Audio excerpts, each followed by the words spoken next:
Police आणि BSF जवानांकडून उल्हासनगरमध्ये route march काढण्यात आलाय। कायदा सुव्यवस्था राखण्यासाठी पोलीस प्रशासन सज्ज झाल्याचं दिसतंय, तर 4 अधिकारी आणि 21 पोलीस कर्मचारी या रूट मार्च मध्ये सहभागी झाले। निवडणुकीच्या पार्श्वभूमीवर पोलिसांकडून हा रूट मार्च काढण्यात आलाय। आज आपण विठ्ठलवाडी पोलीस स्टेशनच्या हद्दीमध्ये रूट मार्च आयोजन केलेलं आहे।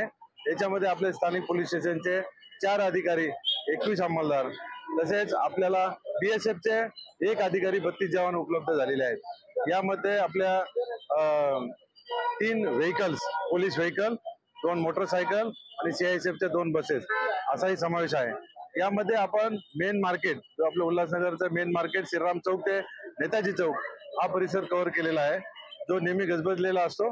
आणि याच्यामध्ये आपण काही शाळा, जिथे 5 पेक्षा अधिक बूथ आहेत, 14 नंबर शाळा उल्हासनगर महापालिका भीम कॉलनी, ही कव्हर केलेली आहे।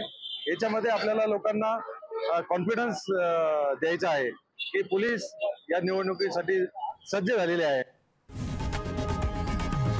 लोकशाही मराठी ऐका, पहा, जागरूक रहा।